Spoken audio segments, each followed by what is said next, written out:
Ok, alors on y va. Puis tout d'abord, meilleurs vœux, bonne année.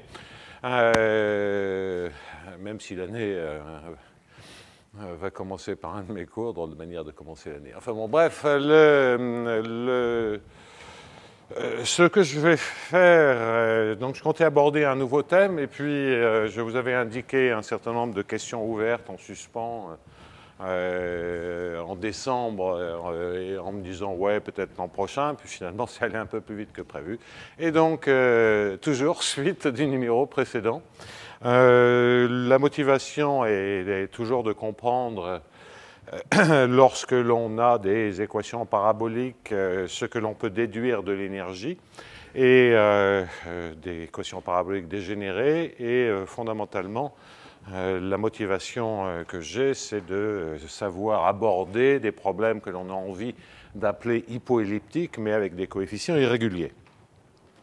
Et donc, ce que l'on avait compris, c'était que, bien, dans certaines circonstances, le fait de savoir que AIJ, DXIU, DXJU soit intégrable,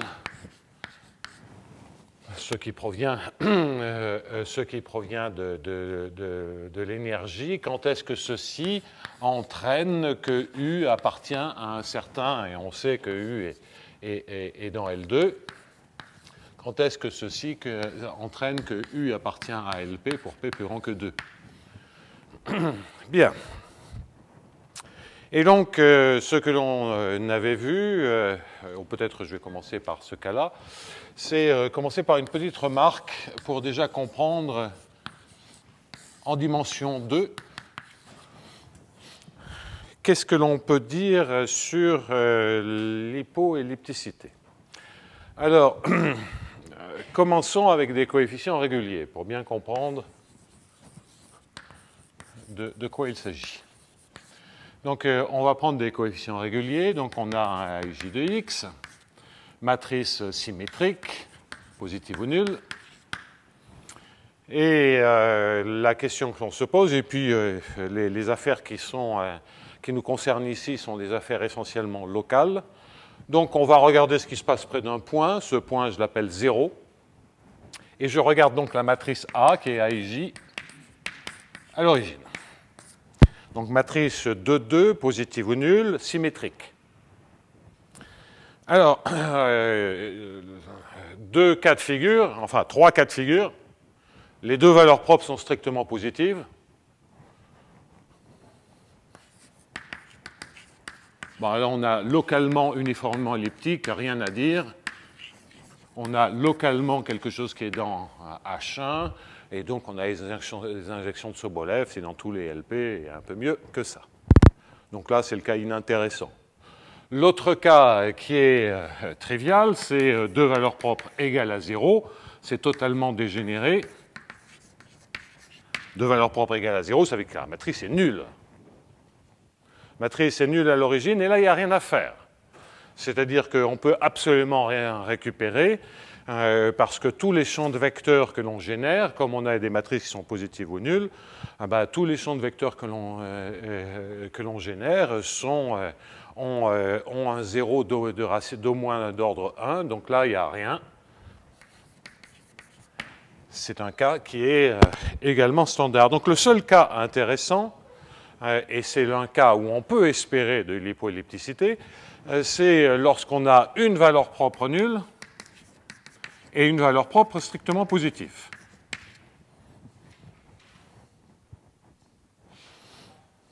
Associés à ces valeurs propres distinctes, on a deux vecteurs propres, orthogonaux. Et donc, sans restreindre la généralité, je peux supposer que le premier, quitte à faire une rotation, ce qui ne change rien dans le problème, je peux supposer que le premier, la première valeur propre, c'est E1, tandis que la deuxième valeur propre, c'est E2. Base canonique de R2.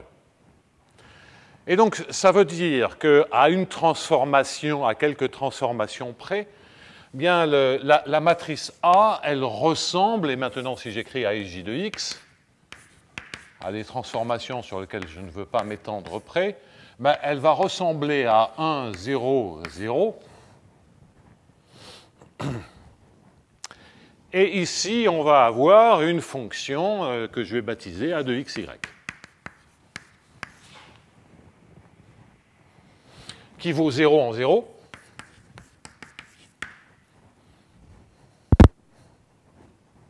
Donc ça, c'est au voisinage de l'origine.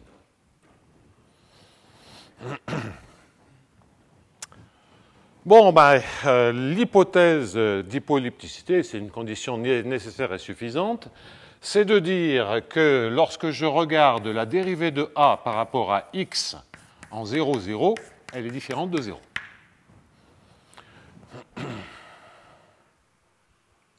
Oui, enfin là, je suis en train de dire une bêtise, donc je vais dire A carré de xy.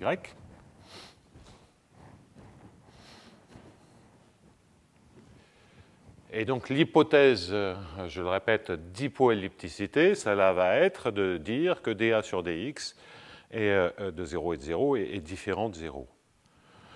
Alors à nouveau, si la dérivée est nulle, ben on a un tel 0 ici qu'on ne récupère jamais par des crochets de Lie, on n'arrive jamais à récupérer la dérivée manquante, c'est-à-dire la dérivée par rapport à y.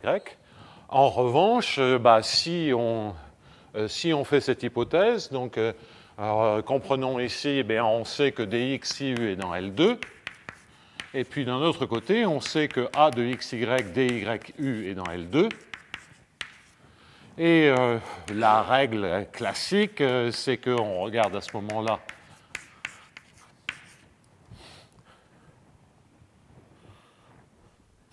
Oui, alors là, en fait, ça c'est une condition, mais en fait, on a un peu mieux que ça.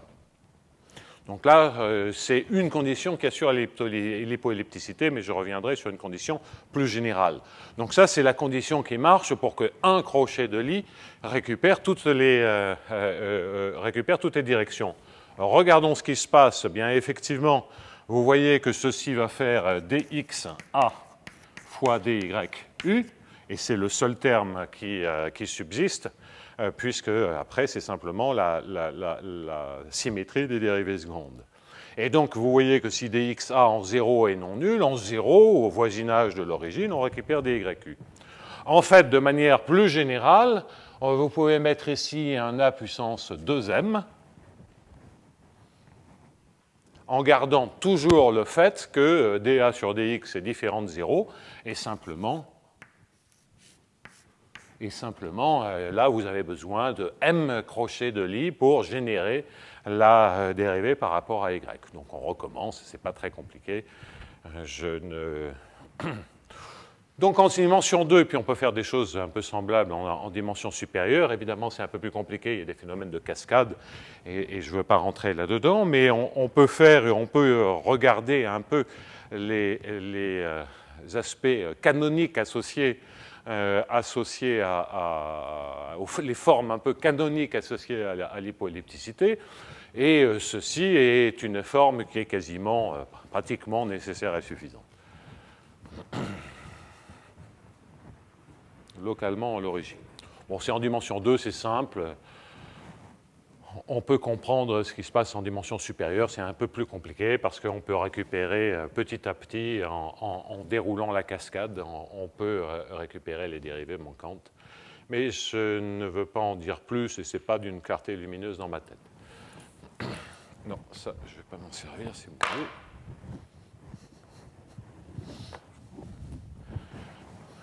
Ils sont tous mouillés. Et donc, la question, c'est maintenant, moi ça c'est bien gentil, mais je me suis fondamentalement servi de la régularité des coefficients pour parler de dérivées, etc., etc. Et la question que l'on peut maintenant se poser, c'est comment généraliser ceci. Alors, la première remarque, c'est que donc, on peut, l'argument des valeurs propres se conçoit aisément, et donc on peut imaginer la situation suivante, c'est que on est d'abord ici un alpha de x et de y, on est un 0 à quelques transformations près, et que ici on récupère un a à la puissance 2m xy, étant entendu qu'effectivement, on a toujours que a est égal à 0, que, et là je vais l'appeler maintenant bêta, que dA sur dx, que a est par exemple lipschitzian, près de 0, que dA sur dx est en 0 est différent de 0, lipschitzian près de 0, que bêta maintenant est un réel qui est absolument quelconque, parce qu'on peut se permettre des coefficients singuliers, donc de le prendre entier pour respecter la régularité, on s'en moque complètement. Et puis le alpha de xy, c'est quelque chose qui, lui, peut s'annuler. Donc alpha est positif ou nul. Étant entendu que si on ne suppose pas qu'il est régulier, on peut avoir des annulations qui sont plus faibles que du x2 ou du y2 ou du quadratique, qui, là, est catastrophique du point de vue de l'hypoellipticité. Et donc, typiquement, ce dont on a besoin, c'est de supposer que 1 sur alpha appartient à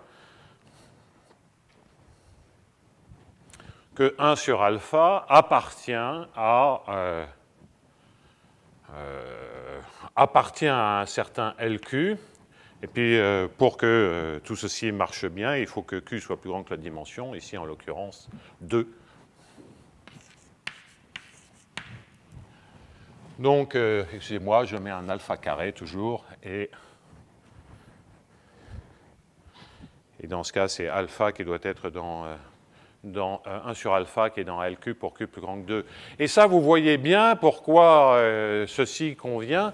C'est que si vous pensez à une singularité du style x2 plus y2, si alpha est semblable à x2 plus y2 gamma sur 2,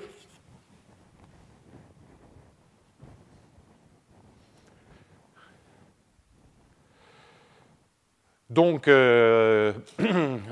gamma égale 1 est une catastrophe, gamma est égal à 1 est une catastrophe, parce que ça nous donne du x2 plus y2 et on ne pourra jamais récupérer de l'hypoellipticité. Et donc, ce qui est intéressant, c'est les situations où gamma est compris entre 0 et 1. Étant entendu que le cas gamma égale à 0, c'est essentiellement le cas où on a 1.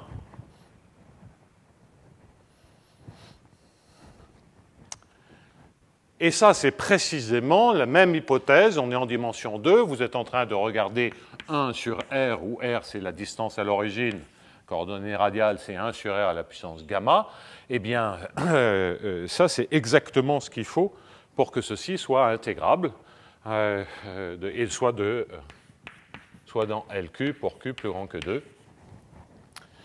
Puisque 1 sur R, lorsque gamma est égal à 1, c'est presque L2. On est en dimension 2, donc si on réduit un peu la puissance, eh bien on arrive à passer au-dessus. Donc vous voyez bien le jeu entre singularité et intégrabilité. Cette hypothèse, si on avait des coefficients réguliers, serait vide. Ça voudrait dire que alpha est strictement positif. Lorsqu'on se permet des coefficients, lorsque l'on se permet, pardonnez-moi, des coefficients irréguliers, eh bien cette hypothèse prend tout un sens. Et on a effectivement une dégénérescence, on peut avoir ainsi une dégénérescence complète en l'origine, mais simplement fractionnaire par rapport à la bonne direction.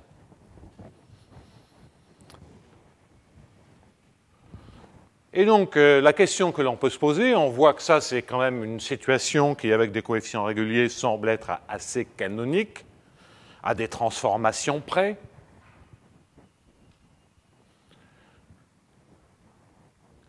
Et donc, on est ramené à la situation où on a alpha du sur dx dans L2 et A bêta du sur dy dans L2.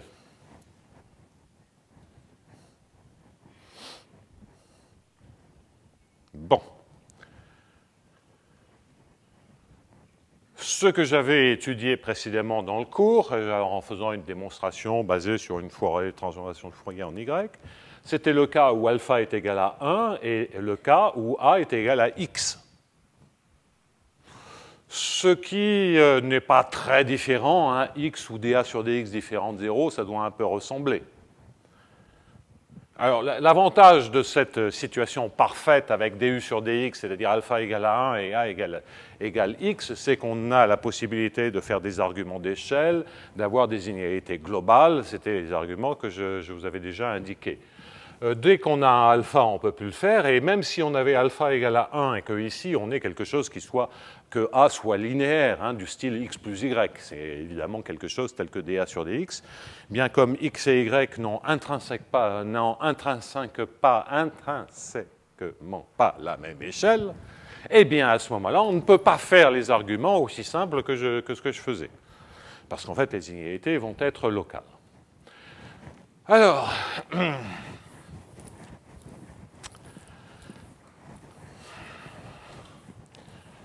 Donc là-dedans, il y a beaucoup de choses à dire.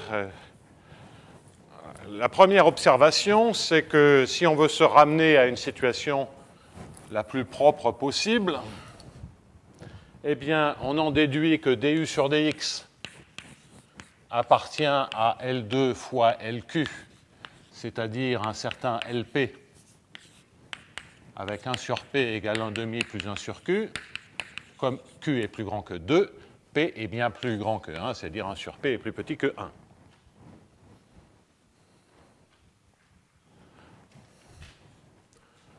Alors si on veut vraiment faire les choses optimales et que par exemple on gère le gamma qui est ici, vous voyez que c'est presque L2 sur gamma, et en fait il faut prendre un L2 sur gamma infini pour et gérer les espaces qui sont là.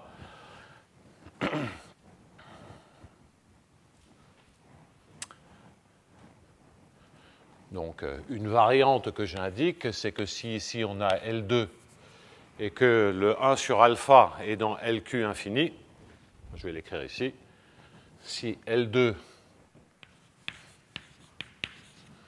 et donc là ça s'injecte dans LP2, si 1 sur alpha appartient à LQ infini. Donc ça c'est une petite remarque qui servira un peu plus tard.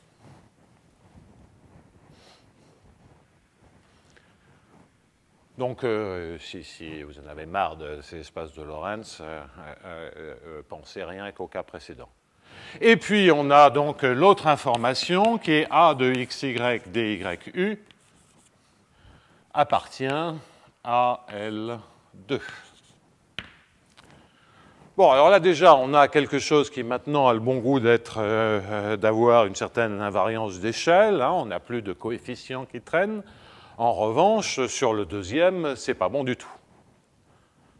Alors, comprenons bien de quoi il s'agit. Hein. Le fait que la dérivée en x en 0 soit non nulle, je vais commencer par un exemple, de façon à ce qu'on comprenne bien de quoi il s'agit, qui est a de xy égale x plus lambda y.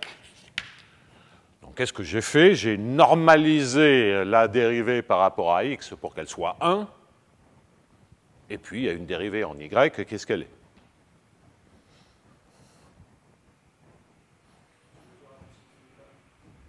C'est a. Après, au-dessus, c'est a puissance bêta. Absolument, merci.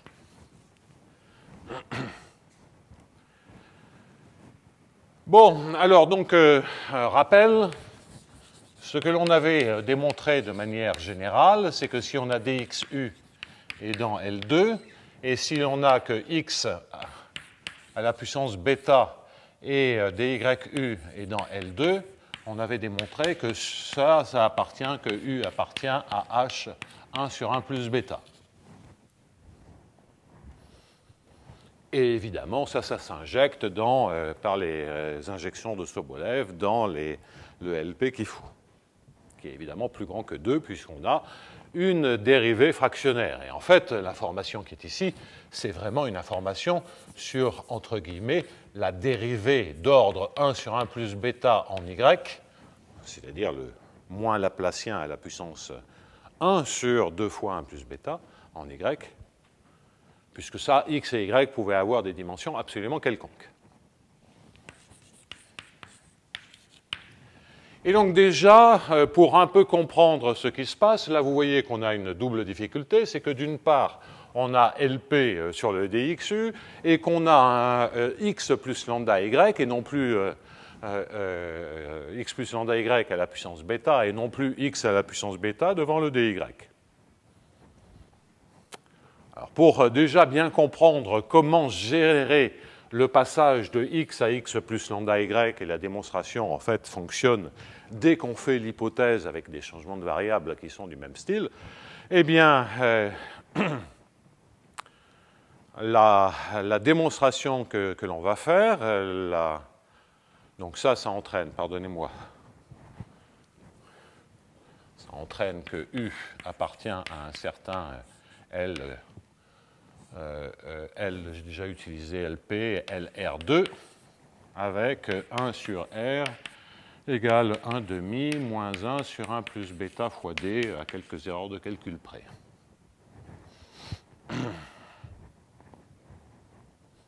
C'est 1 demi moins S sur D. Bien. Bon.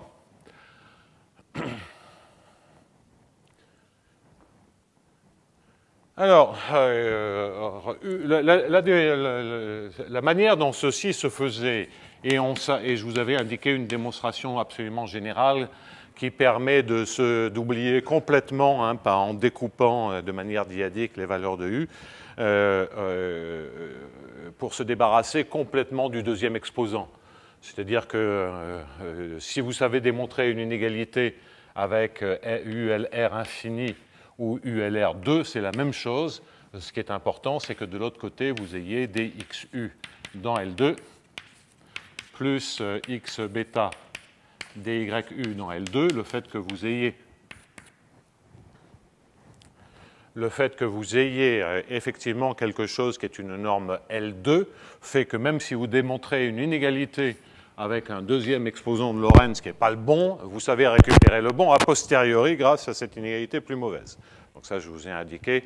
Donc c'est pour ça que les deuxièmes exposants de Lorentz, on s'en moque. Donc je les garde pour le faire directement, mais on peut les récupérer tout à la fin. Même si on se plante en cours de route, il y a une manière générale de le récupérer à la fin. On va faire les cours d'avant.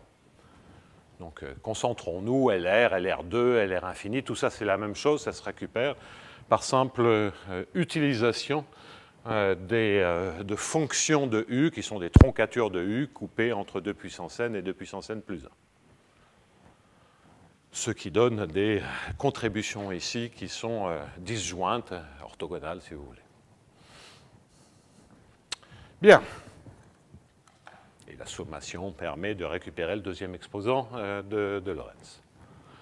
Alors, donc, l'argument, je vous avais indiqué une démonstration, je suis obligé de revenir un peu en arrière, mais je vous avais indiqué une démonstration qui était fondamentalement, enfin, une démonstration, je dirais, de physiciens, qui consistait simplement à analyser l'homogénéité en espace de ceci. Et donc, si vous faites ceci, dx, dy, et que vous faites l'intégrale, à partir de maintenant, je vais me mettre en dimension 2, ça n'a rigoureusement aucune espèce d'importance, dyu, dx, dy. Donc, vous voulez que tous les termes aient la même homogénéité. Là, on est, hein, je le répète, on est en dimension 2, ça c'est absolument général. Vous avez ici 1 sur dx, c'est une longueur en x moins 2. Le dx, c'est une longueur en x. Le dy, c'est une longueur en y. Ici, vous avez une longueur en x à la puissance bêta, une longueur en y à la puissance moins 2, une longueur en x, une longueur en y. Bon, dx et y, donc on le vire. Et donc, vous voyez, excusez-moi, il y a un 2 bêta.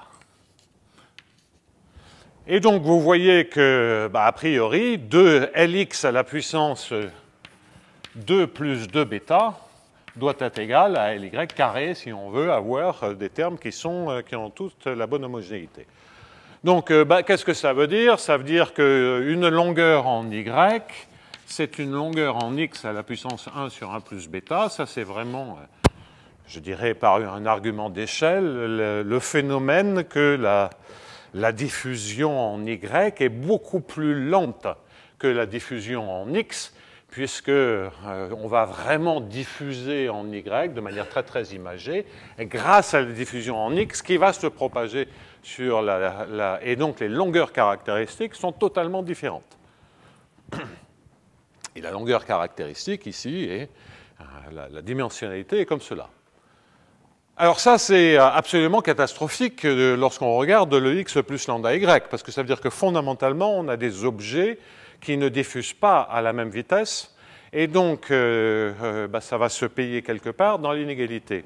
Ça se paye par le fait qu'on n'ait pas une inégalité pure, donc je reviens maintenant, en ayant fini ce rappel, je reviens à cet exemple, et je vous indique le résultat suivant, c'est que avec le même R qui est celui que j'ai indiqué là-bas, on verra en fait que plus tard qu'on a le même H1 sur 1 plus bêta, c'est encore vrai, mais peu importe.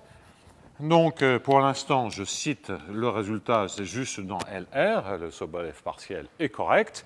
Eh bien, on va avoir que ceci se majore par une constante fois dxu dans L2, plus la norme L2 de x plus lambda y, dyu dans L2. Mais comme c'est plus homogène, là, il faut rajouter une norme L2 à laquelle on a droit.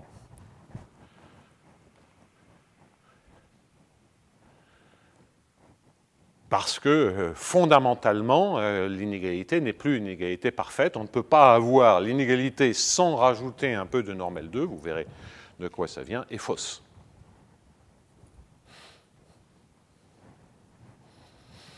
Donc c'est un coup qui est mince. La démonstration que je vais faire est une démonstration qui est purement locale et effectivement, la même démonstration fonctionnera pour un A général. Donc c'est une affaire locale.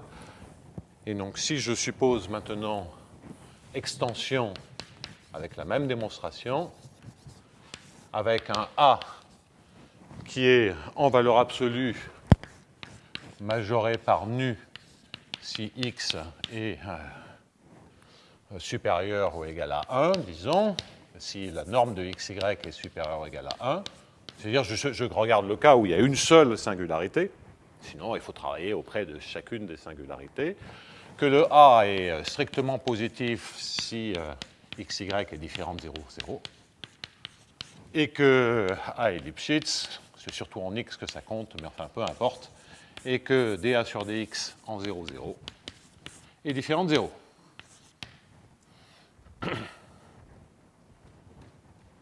Eh bien, l'extension, c'est exactement la même démonstration, simplement les changements de variables élémentaires que je vais faire, les changements de variables élémentaires que je vais faire, il faut qu'on se serve du A au lieu de se servir de transformations linéaires que l'on va faire, qui sont somme toute assez évidentes. Bon, je vais coûte que coûte me ramener au cas où lambda est égal à 0. Pour ce faire, c'est assez naturel de faire un changement de variable, c'est-à-dire de poser grand X égale X plus lambda Y, et grand Y égale petit y. Bon. Changement de variable dont le jacobien est 1. De toute façon, les jacobiens sont bornés, donc toutes les normes LP sont absolument les mêmes, on n'a pas de souci à se faire. Alors, qu'est-ce que l'on peut dire là-dessus? Et on introduit V de xy égale petit u de x et de y. En d'autres termes, V de grand X et de y, c'est u de petit x, c'est grand X moins lambda y.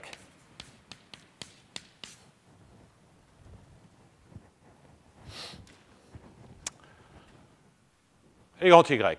Le gradient x en V en norme L2, il se trouve que comme le jacobien est 1, est égal, je veux dire simplement semblable, mais en fait il est égal au gradient x, le gradient par rapport à la variable grand X est égal à la norme L2 du gradient par rapport au petit x, oui, invariance pour translation de la mesure de Lebesgue. En revanche, les choses se compliquent un tout petit peu. Il faut bien qu'on le paye quelque part. Sur le gradient en Y.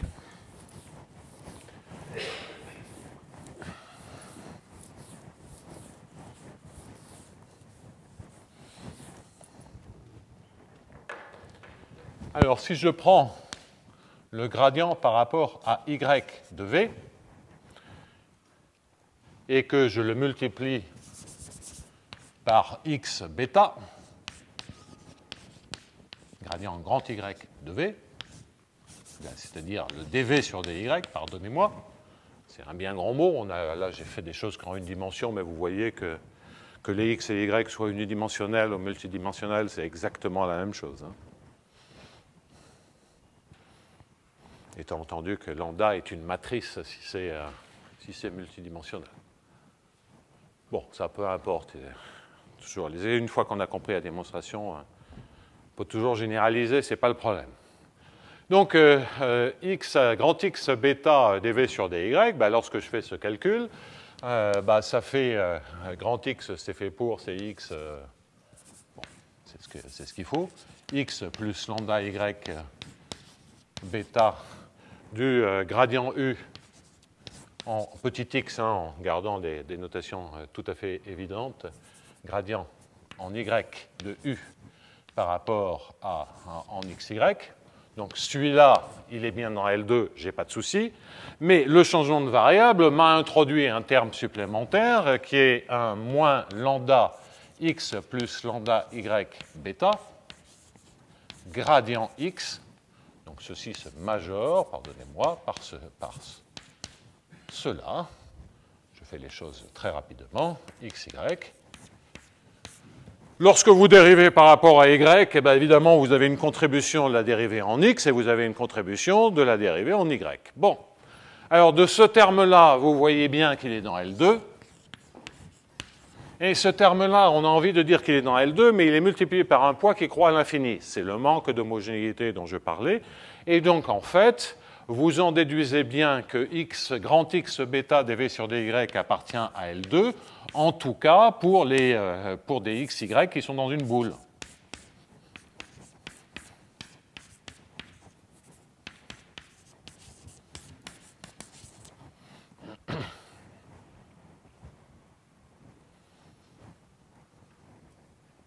Et ensuite, qu'est-ce qu'il suffit de dire? Vous décomposez, vous faites une partition de l'unité évidente. Enfin, vous décomposez en deux morceaux ce qui se passe dans la boule et ce qui se passe en dehors de la boule. Ce qui se passe en dehors de la boule, c'est uniformément elliptique, donc vous avez Sobolev. Et ce qui se passe dans la boule, eh bien, vous êtes ramené au cas précédent. Et donc, en décomposant, en écrivant V égale phi1 V plus phi2 V, où phi1 est un support compact, et est un support dans une boule, disons, de rayon 2 et vaut 1 sur la boule de rayon 1.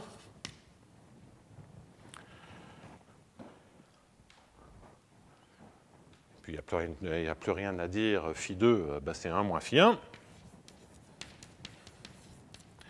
Eh bien, vous voyez que phi2v, le gradient de phi2v, il est dans L2.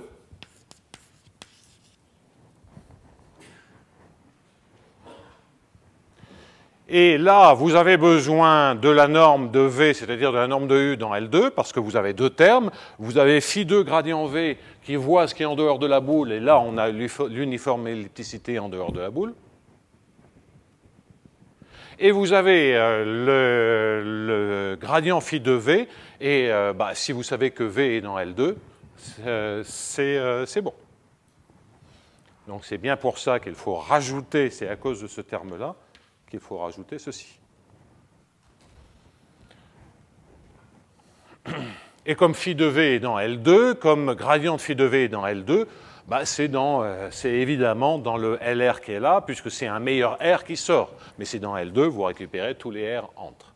Donc je vais très vite, mais cette partie-là ne pose pas de problème.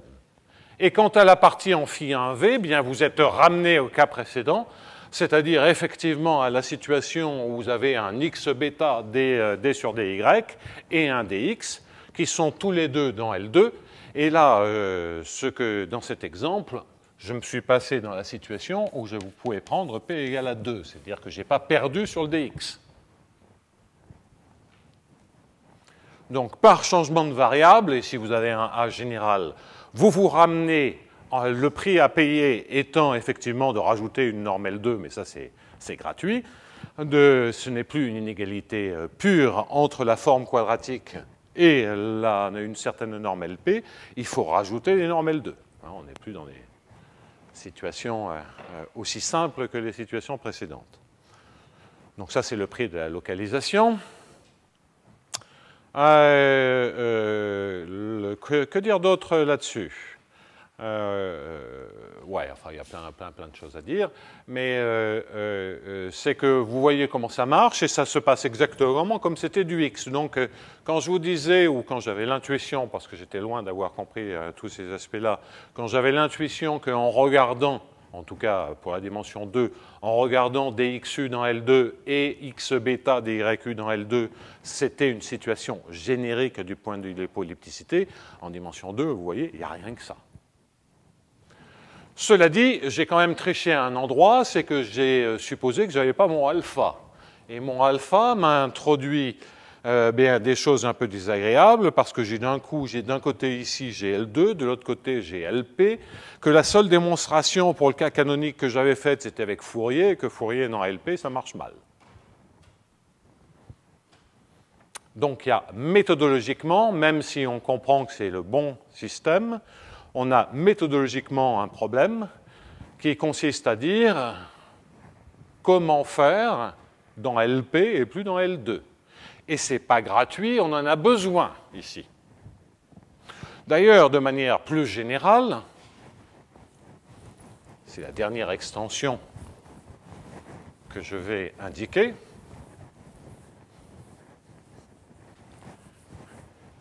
C'est un autre exemple qui est en fait le cas général en dimension 2, qui est de dire AIJ de x près de l'origine, est semblable près de 0 à un alpha de x ici, 0, enfin alpha de xy, une fonction alpha, pardonnez-moi, une fonction gamma, a à la puissance de bêta, alpha carré, gamma carré, à la puissance de bêta. Le A, il est comme avant, le alpha, il est comme avant, mais maintenant, vous supposez que 1 sur gamma est lui aussi dans un certain LQ2 avec Q2 plus grand que 2. Vous avez encore plus de dégénérescence. Eh bien là, qu'est-ce que vous récupérez? Ce que vous récupérez, c'est un dxu qui est dans un certain LP1, ou si 1 sur alpha est dans LQ1, où P1, c'est 1 sur P1 égale 1,5 plus 1 sur Q. Hein? Et que A bêta dyu appartient à LP2, où P2, c'est 1,5 plus 1 sur Q2. Donc il n'y a plus aucun L2, vous avez des espaces LP qui ne sont peut-être pas les mêmes dans la direction X et dans la direction Y. Et donc là, il faut à tout prix trouver une autre démonstration pour comprendre ces phénomènes de régularisation que j'ai envie de baptiser hypoelliptiques. Donc, première étape dans le cours de ce matin, c'est comprendre pourquoi, modulo des transformations dont le seul coût est bas, ça consiste à rajouter une norme L2, comme pourquoi, effectivement, le cas précédent, en tout cas en dimension 2, en dimension supérieure, il y a des cascades un peu plus compliquées, mais qui fondamentalement sont gérables un peu de la même manière. Pourquoi ce cadre-là est le cadre que j'ai envie de baptiser canonique pour des coefficients irréguliers. Bon, et que tout ceci est une affaire locale, la localisation se payant par des termes en norme L2, comme on l'a vu précédemment. Donc maintenant, la deuxième étape dans le cours de ce matin, c'est de changer radicalement de démonstration.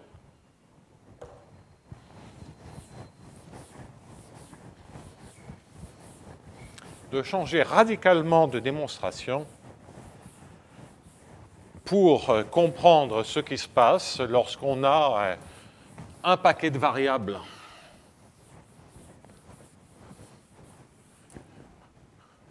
donc maintenant, c'est une nouvelle démonstration.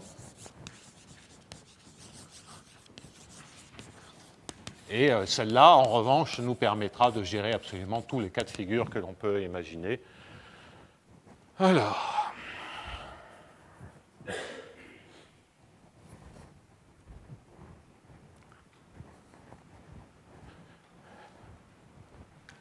Et donc, la situation à laquelle on va s'intéresser, on a maintenant X dans RK.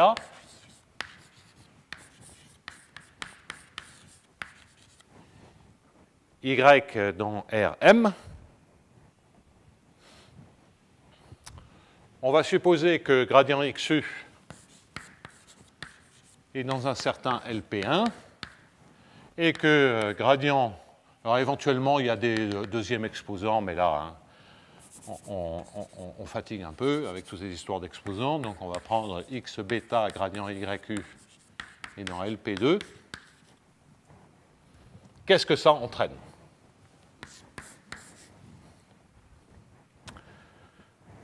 Bon, alors on voit bien que s'il y a un espoir pour faire des choses comme ça, ben, il va falloir vraiment gérer différemment les variables x et les variables y. Et pour ce faire, je vais commencer par une remarque où on va redémontrer les inégalités de Sobolev en dimension k plus m en les supposant connues en dimension k et en dimension m. Un jeu bizarre. Hein. Donc vous connaissez les inégalités de Sobolev et vous les redémontrez. Mais vous les redémontrez pour k plus m, enfin bon, c'est bon. Bref, vous avez compris, c'est un jeu idiot, mais vous allez comprendre la démonstration comme ceci.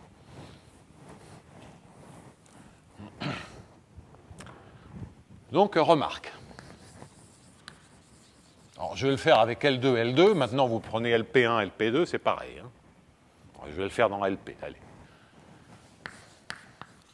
Donc, je prends gradient XU dans LP, gradient YU dans LP. Bon, alors, je vais commencer par exemple LP en X. Ça veut dire quoi? Ça veut dire que U est dans LP en X à valeur dans W1P en Y.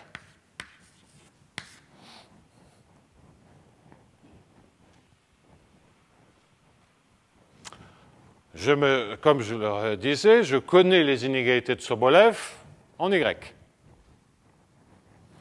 Donc, ça entraîne que d'un côté, U est dans LP en X et dans, ici, LR en Y, avec 1 sur R égale 1 sur P moins 1 sur M. Oui, Y est dans Rm. Pourquoi pas? Ensuite, gradient XU dans LP.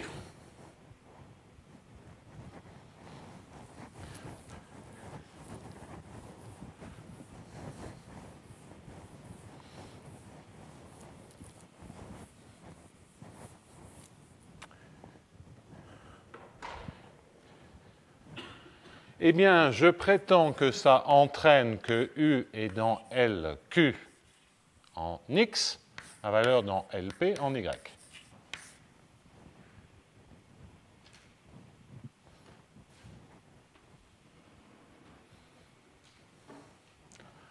Où Q est l'exposant de Sobolev associé à K. En fait, qu'est-ce que j'ai envie de dire?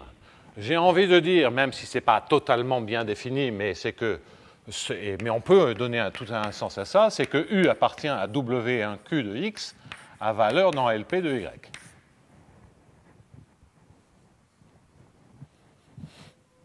Bon, alors ce que ça signifie, on passe là-dessus.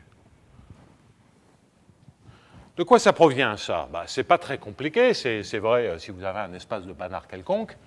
Ce que vous dites simplement, c'est que gradient XU de la norme U en norme LP de Y est certainement, en valeur absolue, inférieur à la norme de gradient XU en norme LP de Y.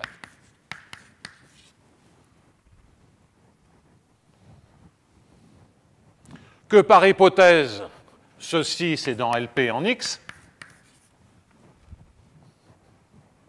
et que donc U dans LP, le gradient en X de la norme U dans EP de Y, il est dans LP en X. Et je peux me servir des inégalités de Sobolev en X.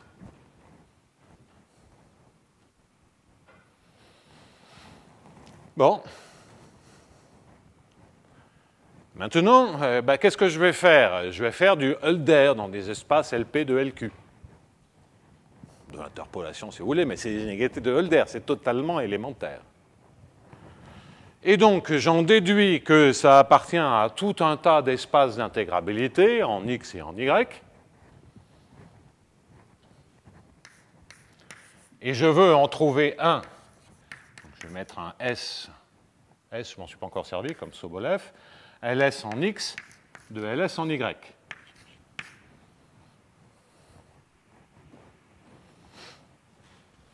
Bon. Je sais qu'il y en a un. Hein. Je varie entre Q et P, je varie entre P et R. Je vais trouver automatiquement ces deux droites, elles se croisent. Je vais trouver automatiquement un S qui est d'ailleurs plus grand que P. Donc, je vais faire le calcul. Hein. Après, la question que l'on peut se poser, c'est de se dire, est-ce que, là j'ai démontré une égalité de Sobolev, hein, c'est LS en XY, en ayant décomposé complètement le rôle de X et de Y. Bon. On peut se dire, mais ça, peut-être qu'on a beaucoup perdu. Il n'y a rien à vérifier pour être sûr qu'on n'a rien perdu. Pourquoi? Parce que toutes les injections sont à la bonne échelle. Hein, le passage à la dimensionnalité en X et Y, l'inégalité de Sobolev, elle est invariante d'échelle. Donc, si toutes ces inégalités sont invariantes d'échelle, celle-là doit l'être. Si celle-là l'est, ça ne peut être que l'inégalité de Sobolev. Je n'ai pas le choix. Donc, toujours la force, même sans faire de calcul du S, à partir du moment où il y a un S, c'est le bon. Et on se sert de l'invariance d'échelle. Donc ça évite de faire des calculs, surtout dans les cas qui vont venir après, qui sont, eux, beaucoup plus pénibles. Bon, vous avez bien compris que ici, si j'avais un P1, un P2, ça serait exactement la même chose. Hein. Le fait que j'ai le même P à gauche et à droite, c'est rien. Et donc, on voit qu'en fait, il y avait toute une littérature que j'ai jamais regardée, une littérature russe sur les inégalités de Sobolev, anisotropes, etc., mais il n'y a rien. En fait, j'ai découvert qu'il n'y avait rien, c'est les inégalités de Sobolev, et puis on fait Hölder. Bon.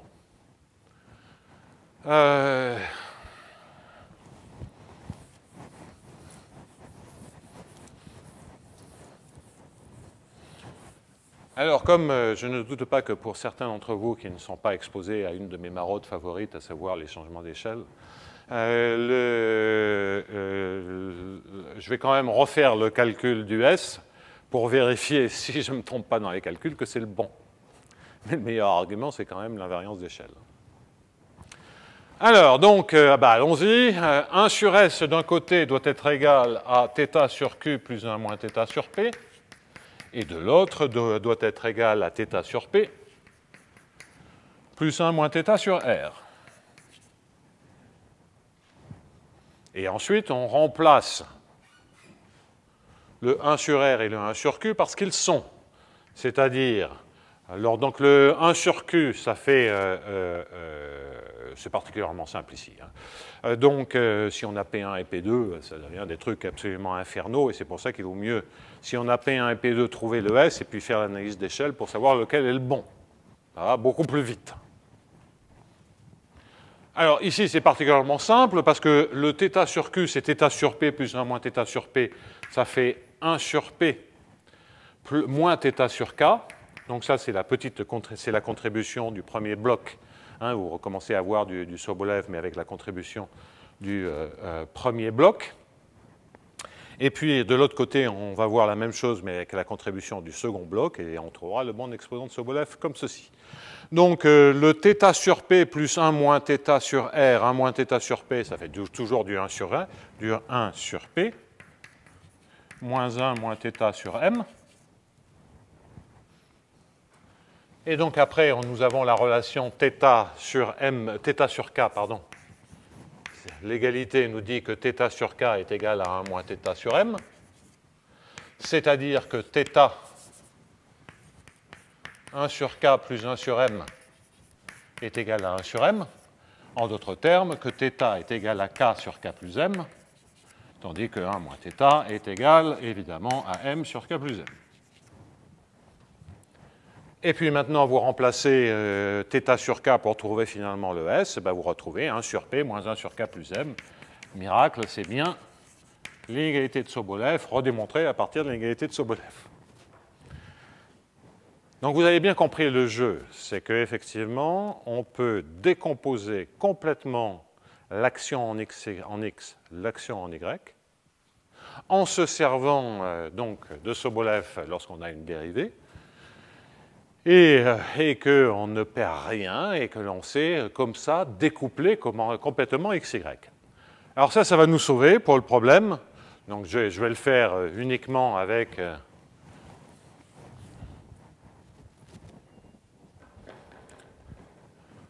gradient XU dans LP et X à la bêta gradient YU dans LP.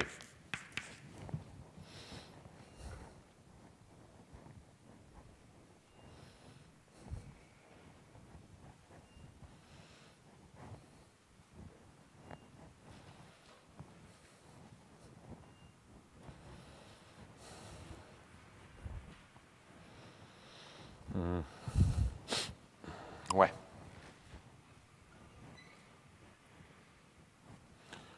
Bon.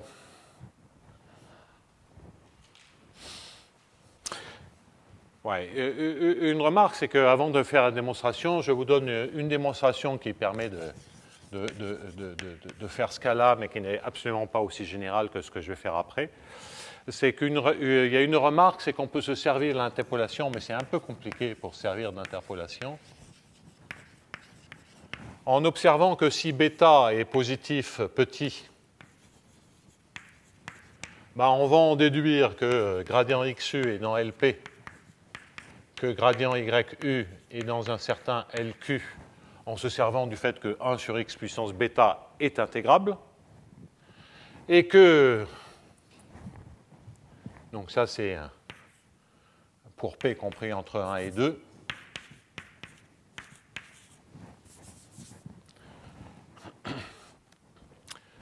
donc pour bêta 1 petit, et que d'un autre côté, avec donc ça provient du fait que x bêta 1 gradient YU soit dans LP. Je me sers du fait que 1 sur x bêta 1 soit à la bonne intégrabilité et j'en récupère un certain LQ. Bon, j'oublie le deuxième exposant pour faire les choses qui sont toujours invariantes d'échelle. Et d'un autre côté, j'ai gradient XU dans L2, et je peux prendre un x bêta 2 quelconque. Et donc là, maintenant, je sais en déduire, par les inégalités de Sobolev standard, enfin, anisotrope, avec ce genre de démonstration, je sais en déduire le bon espace d'intégrabilité sur U. Ça, c'est pour P proche de 1. Et bêta 1 tout petit, tandis que pour 2, je sais déjà, par la démonstration que j'ai déjà faite, que je sais traiter ce cas-là, quel que soit bêta 2.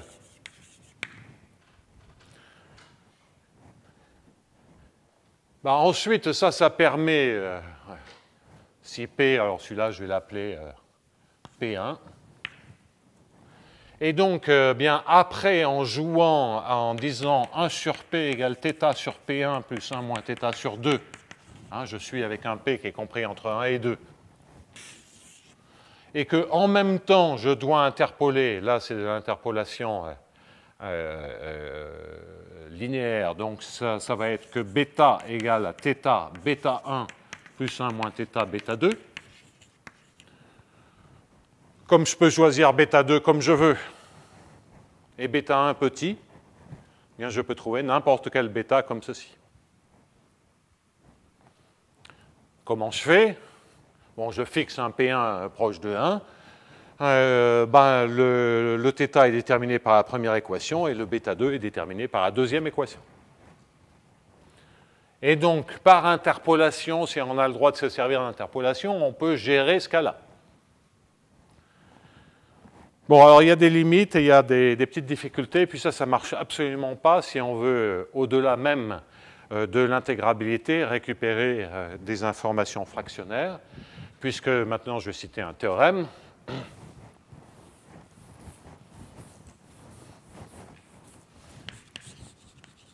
Le théorème, c'est que U dans H, alors je vais écrire les choses comme ceci, WSP, et ici je vais mettre W1 sur 1 plus bêta P,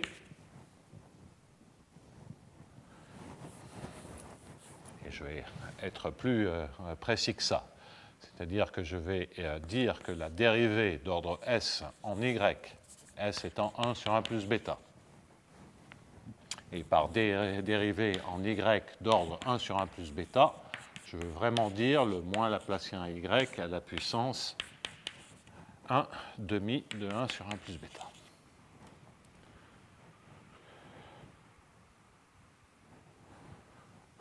Ouais, mais ça ne va pas être vrai pour P égale à 1, alors que j'ai quand même un résultat pour P égale à 1. Bon, donc je vais être... allez, je vais écrire le meilleur résultat. Donc U dans LP en X, WSP en Y. Là, comme ça, je suis sûr de... où S est égal à 1 sur 1 plus bêta. P est compris entre 1 et l'infini. Hein, d'habitude, il se passe des choses curieuses en P égale à 1, en P égale à l'infini. Alors pour P égale l'infini, ça c'est simplement Hölder d'ordre S. Donc pour P égale l'infini, c'est Hölder d'ordre S, d'exposant S. Ce major par une constante fois la norme de gradient XU dans LP, plus X bêta gradient YU dans LP. Et puis après, vous verrez bien que la démonstration, si j'ai un LP1, un LP2, même si j'ai des intégrabilités différentes en x, y, tout ça, ça passe pareil, les calculs deviennent inextricables, mais c'est vrai. Alors, il y a beaucoup de remarques, hein, c'est que l'hypoellipticité dans L1, dans L infini, c'est pas terrible. Mais ce n'est pas l'hypoellipticité, c'est en fait des inégalités de Sobolev. Et les inégalités de Sobolev, dans L1, dans L infini, il n'y a pas de souci. Donc c'est normal. Enfin, c'est normal. Ce n'est pas surprenant qu'il n'y ait pas de restriction sur P. Bien entendu, si ce théorème est vrai, il entraîne de l'intégrabilité.